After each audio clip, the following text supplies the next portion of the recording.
Good evening, everybody. I appreciate you taking the time to join me in this virtual town hall meeting.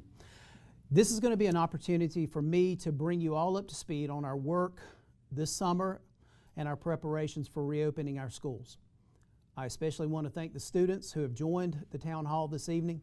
The information I will provide is for everyone, but I want to direct a lot of what I'm saying this evening to the students. Before I get started, I need to say thank you to Adam Harrelson and the Yakin County Schools technology team for working out the logistics of tonight's virtual town hall. Also, my thanks to Vicki Garrett and Justy Cernak, our sign language interpreters, for this evening's meeting. Also, during the course of my remarks, I hopefully will answer a lot of your questions. However, if you have a question, please enter it into the chat box. I have some people here tonight monitoring this, and we will do our best to answer the questions. I'll be honest, I won't have every answer today because today's town hall is designed to provide you with information about what we do know. However, we will do our best to address your questions as we go through the meeting this evening. We've had a lot going on as we've worked to figure out what schools reopening in August will look like and what plan we will be under. Additionally, we have worked to create a summer jump start program for students in grades 1 through 5 who are having some difficulties in reading and math. We've created a distance learning plan, which I'll say more about in a minute, and a school reopening plan, which I'm going to talk about in a minute also. As most of you know, Governor Cooper had put 3 options out for reopening schools. Plan A was the plan to bring back all students and all employees at one time. Plan B was a hybrid, whereas half of the students would be brought back on any given day and schools would operate at half capacity.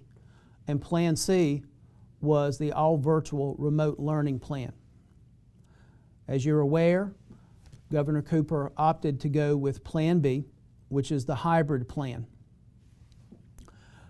Even if we had been able to open under Plan A, which would have brought back all students later in August, the amount of preparations that have gone into that are just tremendous. We have installed hand sanitizer stations. We're required to have hand sanitizer in every classroom. We're going to have water bottle refill stations on each campus, floor markings in our hallways, bathrooms, and locker rooms to promote social distancing. We've had to put plans in place for serving meals. Teachers working to remind students to wash hands or use hand sanitizer. The ordering and distribution of personal protective equipment. Creating duty schedules to help with screenings and car and bus duty to ensure that students are not lingering.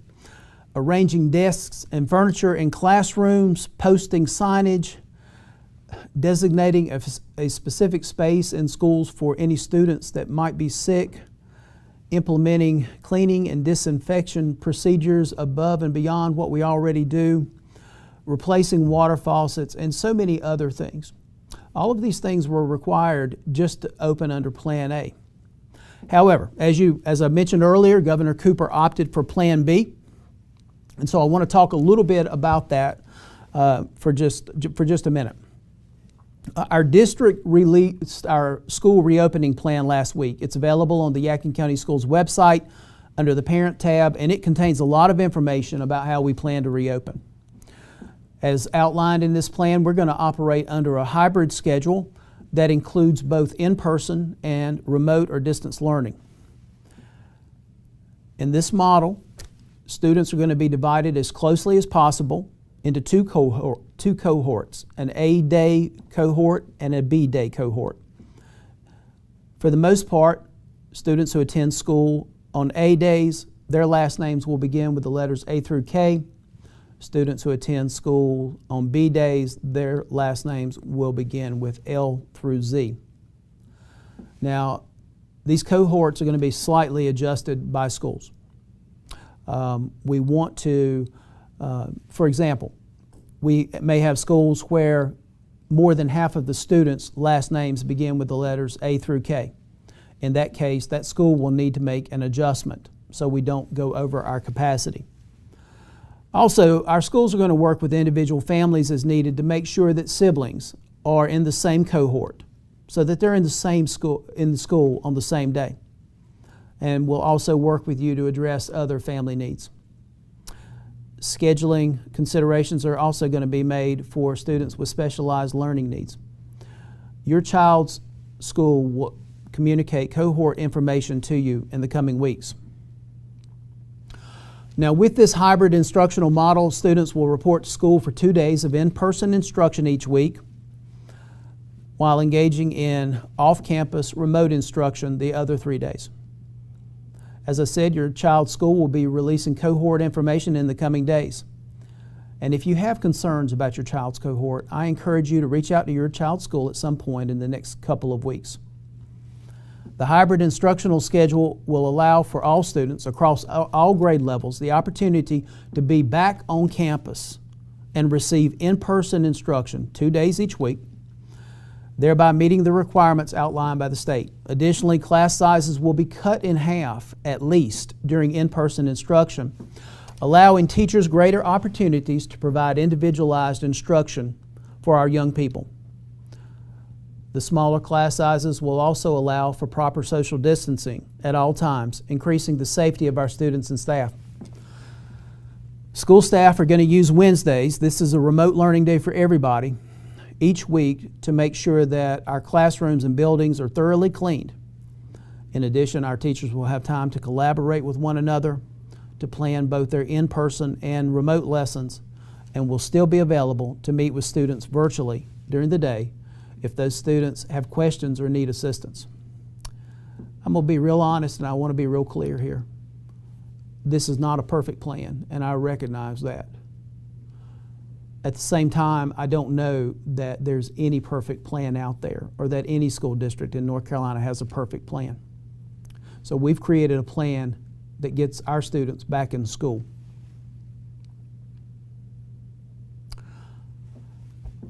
As we go through this evening, I will cover various topics. I want to talk to you a little bit about student and parent orientation.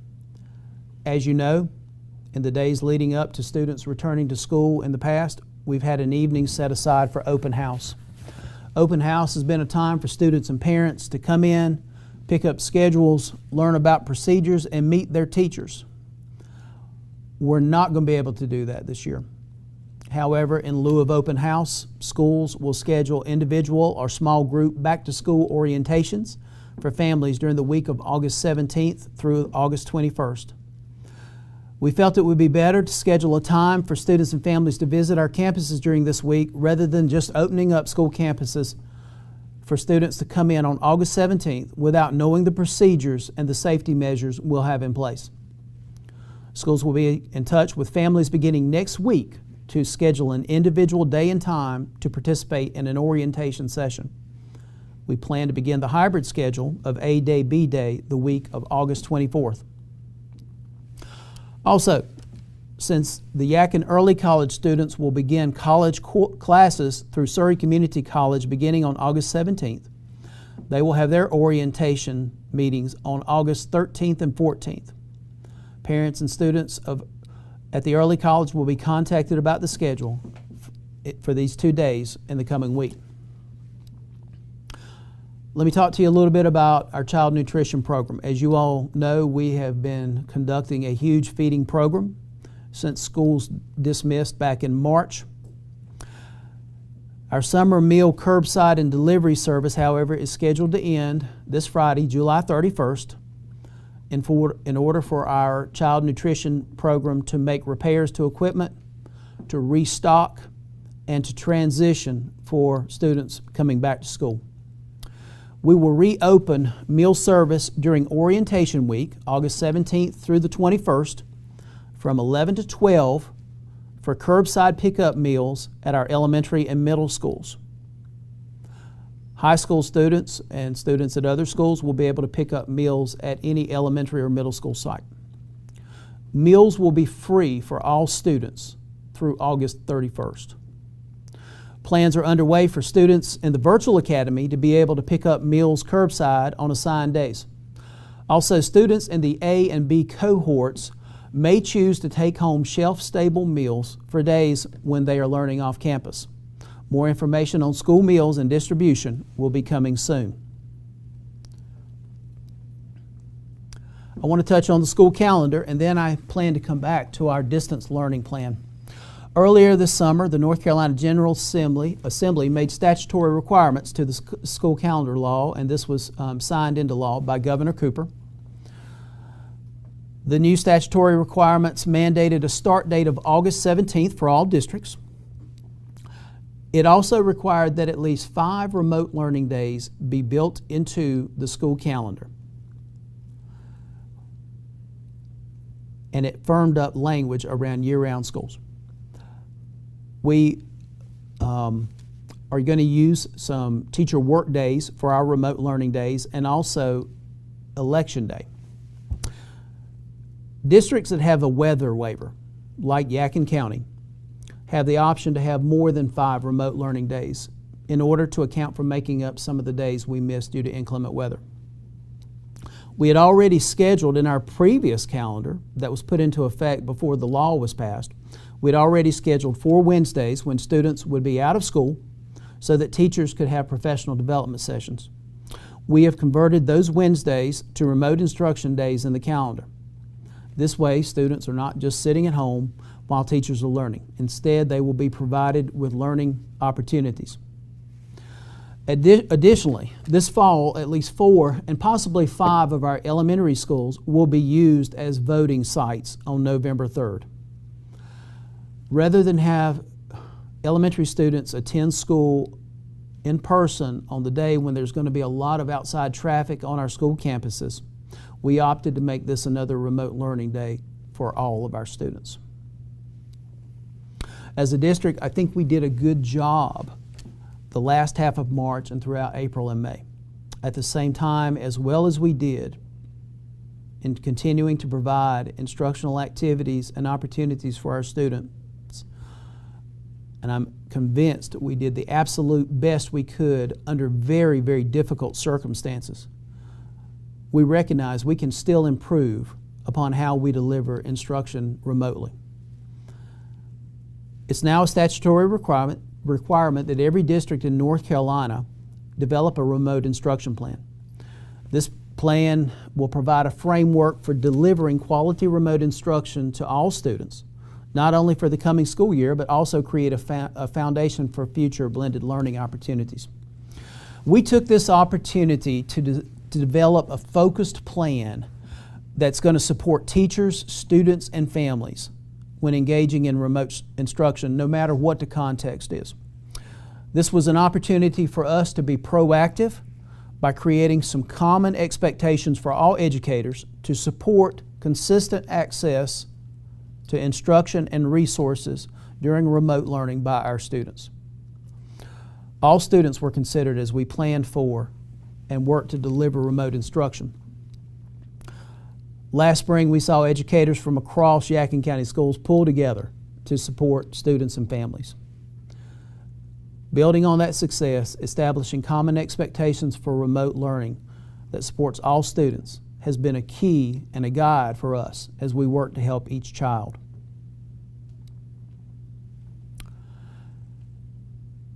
We're in the process of securing Chromebooks for our teachers so that they will have access to effective technology to carry out the remote learning plan. We've worked to determine the number of devices we're going to need and are in the process of ordering these. This is a big undertaking because once the devices arrive, they have to be set up and inventoried by our technology team. We're also working to secure devices for our upper elementary students. I can tell you this process is going to take a while. There are thousands of school districts across the United States right now trying to secure devices for students, and so it's going to take a while for ours to arrive. However, no matter how long it's going to take, we're going to use this opportunity to implement more technology in our elementary schools. I hope we have some kindergarten parents and students out there listening this evening. Normally, kindergarten screenings would have been completed by now, and the parents of our newest students would have been able to visit the schools and see our classrooms. Kindergartners will be screened the week of August 17th through the 21st. Families will also be given the opportunity to meet with teachers at this time. Schools will be in touch with you to schedule a time for you to come in for kindergarten screening. Also, just as a reminder, kindergarten parents, immunization requirements for students entering kindergarten are still in effect. Also, while I'm talking about younger students, let me talk about preschool for just a minute. Preschool parents, I want to thank you for your patience as we work to determine preschool reopening procedures. Families should have already received, or you will receive within a week, the acceptance letters with details of our reopening procedures. Yakin County Schools preschool programs will follow the same A-Day, B-Day hybrid instructional model as kindergarten through 12th grade students. Just like with K-12 students, preschool students will attend school for in-person instruction 2 days a week while engaging in remote instruction the other 3 days.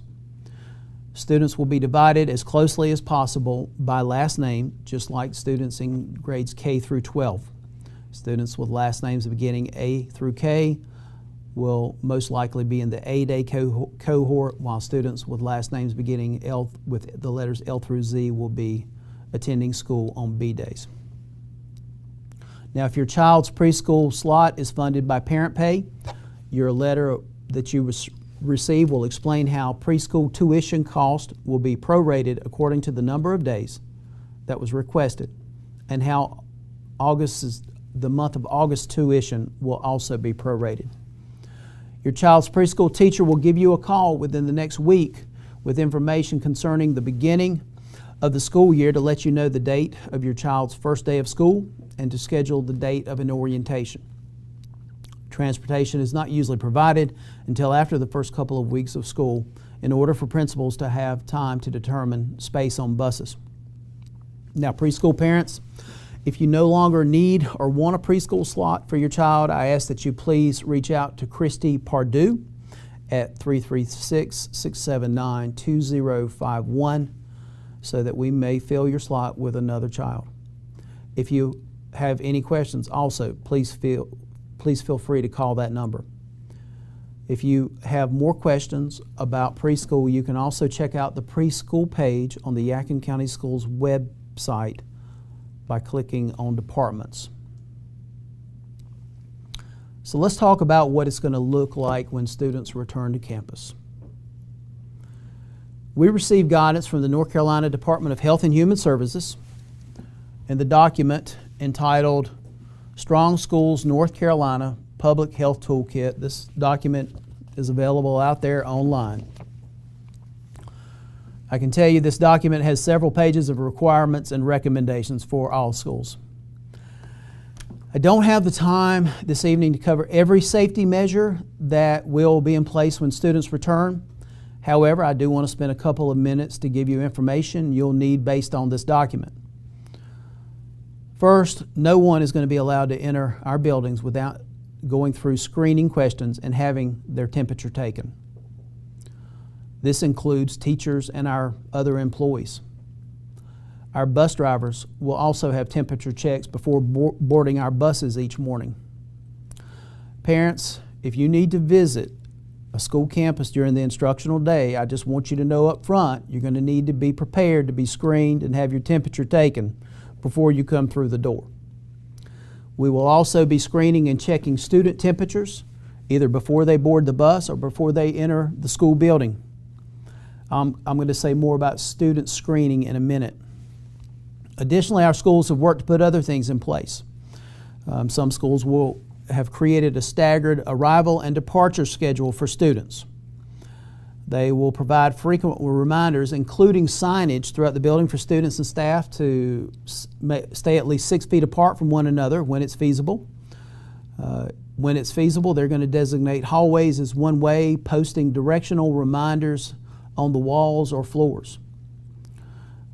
We're going to work to keep students and teachers in small cohort groups that stay together as much as possible during the day and from day to day. and we want to limit mixing between cohort groups as much as possible during recess, during lunchtime, during arrival and dismissal.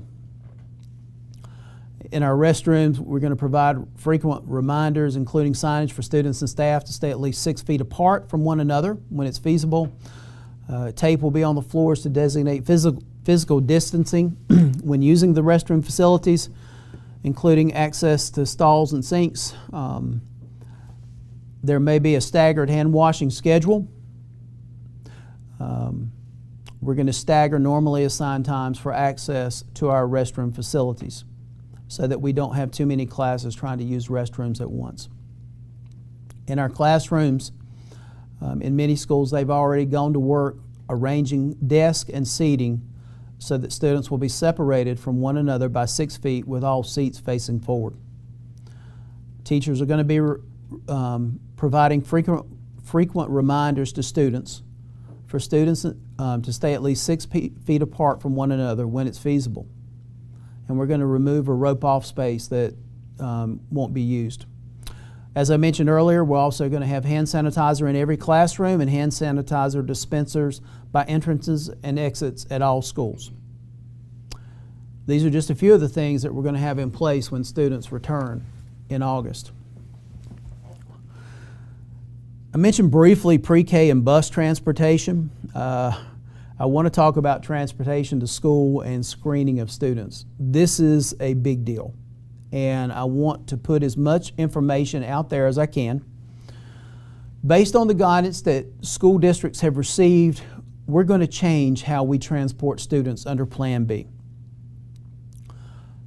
For those of you that have students in school prior to this year, you know that transportation is always a difficult thing to schedule.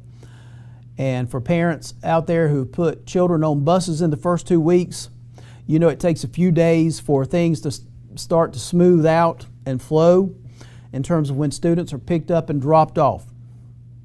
This year, as we start under Plan B, under the requirements from the Department of Health and Human Services, we can only have 1 student per seat unless they are siblings. Also, students will need to wear masks while on the bus. Additionally, our drivers will be wearing masks as well. We are working on a plan to put a bus monitor on each elementary bus. We have very specific reasons behind doing this.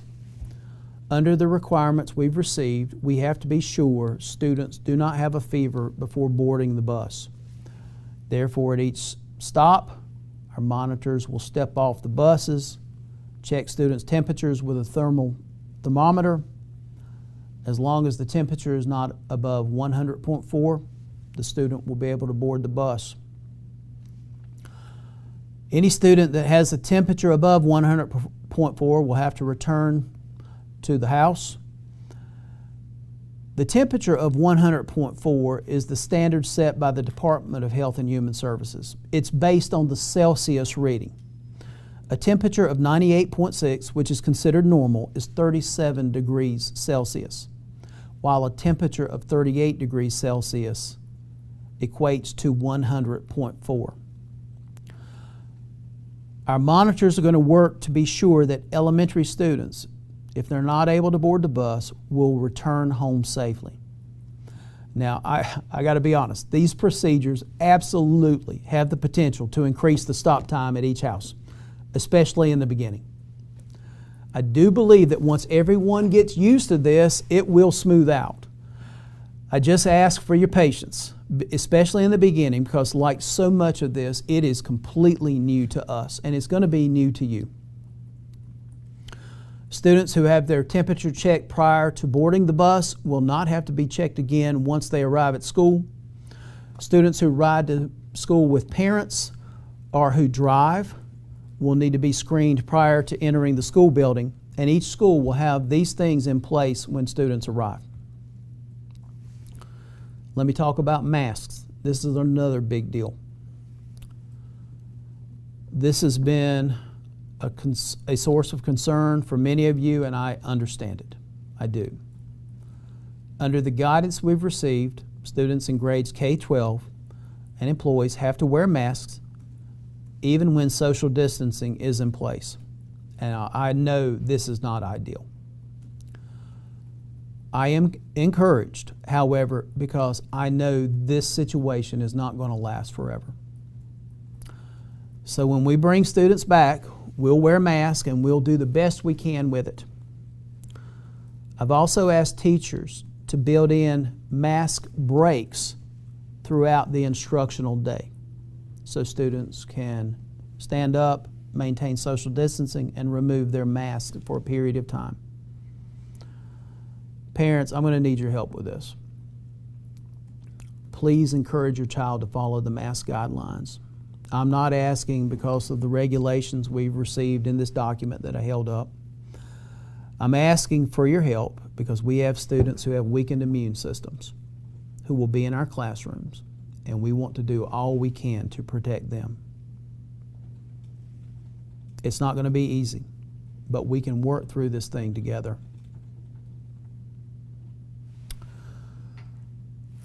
We've received a few questions tonight, and I will do my best to answer a few of these in the time that we have left. One of the questions we've received is talk about the Yakin Virtual Academy, who's going to teach, what's the curriculum. Parents, there is a frequently asked frequently asked questions document on our website. I'll talk briefly about the Yakin Virtual Academy. I think the sign-up cutoff on Sunday. At present, we have just over 800 students who have signed up for the Yakin Virtual Academy, where we will have teachers who will be assigned to take care of the Virtual Academy students. Now, you know, students in the Virtual Academy will be doing a lot of their learning. They'll be doing their learning at home. But the curriculum that they will follow the North Carolina standards, just like students in the regular classrooms. We've had a question about attendance policy for students under Plan B. I'm going to be honest with you, we're still working on attendance policy for Plan B. You know, if your child's in the A-Day cohort and your child is sitting there in the seat, your child's going to be present. If your child is working throughout the week on Wednesday, Thursday, and Friday, we're going to count your child present at school, okay? I don't have all the particulars of the attendance yet, but I can tell you we're going to work with you on this because it's not an easy thing, okay? Will students be issued Chromebooks? Eventually, most of our students will be issued Chromebooks. As I said earlier, these things are on back order. There are thousands of districts across the United States who are ordering iPads and Chromebooks, and I think these companies are producing them just as fast as they can go, but it's going to be a while before we get Chromebooks for our upper elementary students. We're also working on getting some kind of touchscreen Chromebooks for our younger students. I don't know that we'll send those home, but they will be accessible for students. But as soon as we can get those in, we're going to do our best to get those out. Now we do have Chromebooks for our middle and high school students, and those will be issued just like always. So students will have access to the technology at home. Our teachers, especially the lower elementary schools, will make adjustments to provide for remote instruction, but at least initially it's not going to require a lot of technology use for our students in elementary schools. But that does have the potential to change, especially if this thing draws itself out. We have a question about masks. We're still working through the mask thing, and if you see me looking off to the side, it's because I have a screen over here to my left where the questions are being posted. We're asking that students wear cloth masks, and I will tell you, we're going to have 5 masks for every student and every employee. The state is providing those at no cost to school districts. We expect them to arrive in the next week or so, and we will distribute those to schools. So every student is going to have 5 reusable, washable cloth masks for them to wear to school, and all of our employees will receive these as well. Another question about the flexibility for remote learning. Yeah, we're going to try to be flexible. One thing that we found when we went to remote learning for our students is that a lot of our teachers started working longer days than they did on a normal day. And you know, it happened. And the reason it happened is because parents, you know, you all were working. And then you would come in from work and, you know, you wanted to help your children. And let me tell you, I appreciate you for that. Thank you so much for doing that. But what happened was, you know, students or parents would email teachers or reach out to them in the evening hours. And so we saw teachers who were working 12-hour days, talking to parents late into the evenings. And a lot of our teachers started to get worn down by that. And so we want to protect against that. So we're going to try to find a balance. Yeah, we're going to be flexible with the times that students are online on remote learning days. But we are going to, as part of our remote instruction plan, we are going to require that, you know, they do some work every day. And we'll roll our remote instruction plan out, and it has, you know, what it has is kind of a designated amount of time in terms of our expectations for students in K2, 3, 5, and so on, as to how much time each day they should spend doing schoolwork. Another question, if my child has been quarantined, will they continue to work remotely? Yes. Yes, the students will have that option to work remotely, as long as they're not really symptomatic and feeling really poorly. We don't want them to fall behind. Sports and extracurriculars, I'll be honest with you, that's still up in the air. Our high schools are members of the North Carolina High School Athletic Association, and what has happened is that the start date for fall sports, typically they begin around July 31st or August 1st. That start date for official practices has been pushed back to September 1st. I don't know what's going to happen with fall sports, just to be honest with you. I am hopeful that we will be able to continue on with fall sports in some way, shape, or fashion, but that has yet to be determined. Our high schools have been doing conditioning and workouts with small groups of students who participate in fall sports, and they've been doing that excuse me, since sometime in the last week or so of July. And but there's a lot still to be decided for fall sports. We are proceeding with planning on having fall sports, I will tell you that. But if for some reason we're not able to do that, we will make adjustments and do the best we can. Can parents, another question we've gotten, can parents still send lunch for students? The answer to that is yes, they can. I don't know of anything that would prevent parents from sending lunch with students. Is that right? Okay, I'm just getting confirmation on that. How will schools work to catch up students from remote learning last spring? That's a big question, and that's going to be a big lift for our folks, and we're going to have to be patient with one another as we work through that. We recognize that there's going to be some learning loss for a lot of our students because they haven't been in a classroom since Friday, March 13th. And so we're not just going to dive right back in the middle of August. We are going to assess students and see where they're at academically, and then we're going to go from there. Question about EC programs. We'll have a different kind of plan for our EC programs and students. Most of these students will be on the hybrid schedule, just like everybody else. And you know, we're going to do everything that we can to assist those students by having teachers reach out to them during the instructional day, provide services remotely or virtually. have a question about how the bus schedule may change for students. We believe, we've been running numbers, and we believe that we will be okay there. We're not sure that our buses will have to run double routes because our classrooms will be operating at half capacity.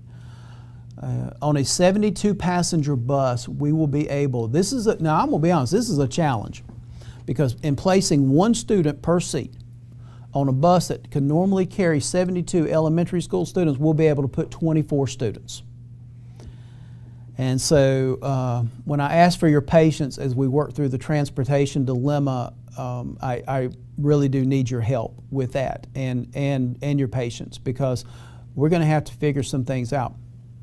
Also, typically in a normal school year,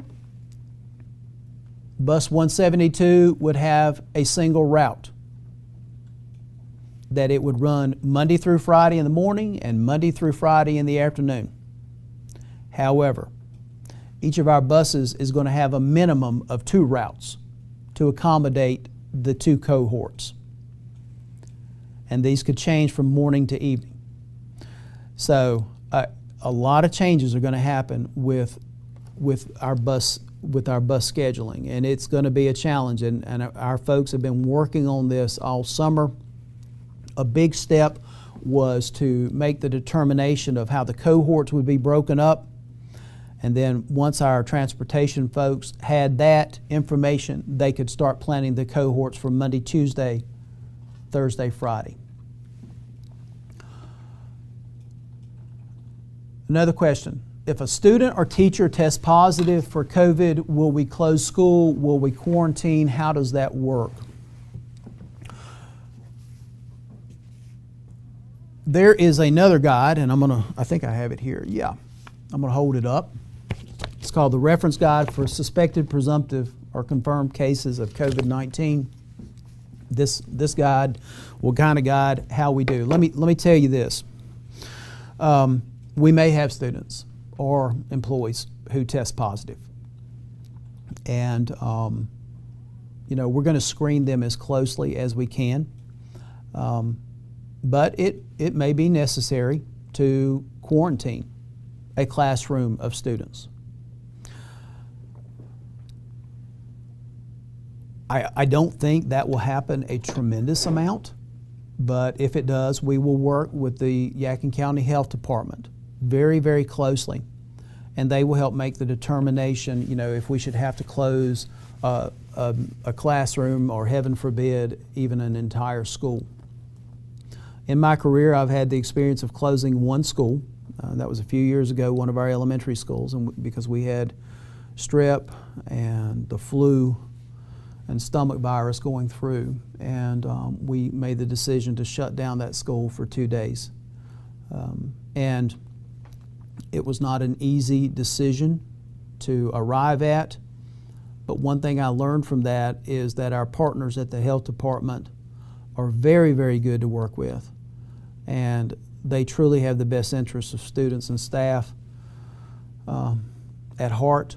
And so we've set up procedures, communication procedures with our health department folks, and including having weekly meetings to talk about our procedures. And if we do have a positive test for a student, that student will certainly have to quarantine, and it may be necessary to quarantine that group of students in that classroom. However, it may not be, as long as we're able to have masks on and social distance, maintain the social distancing. So I can't give a really specific answer. It's going to be completely situational, but in every situation, we'll work with the folks at the health department to make the best decision for the safety of our students. Will we get more information on the Yakin Virtual Academy? Emails are going to be sent soon to those who signed up for that. Does the Yakin Virtual Academy have advanced classes, honors, AP, and so on? Yes, the answer to that is yes. That information is in the frequently asked questions document available on our website. Do we have other questions? few? Couple?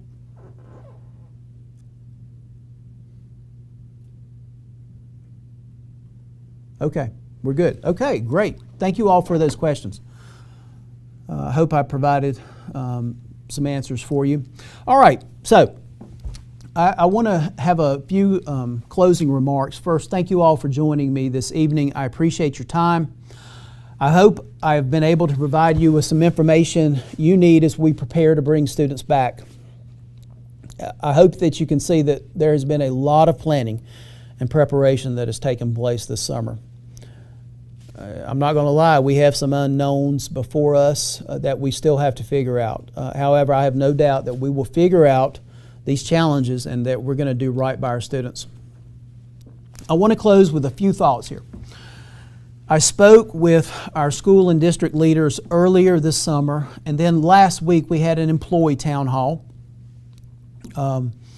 And part of my remarks focused on how our decisions during COVID-19 need to be value-based.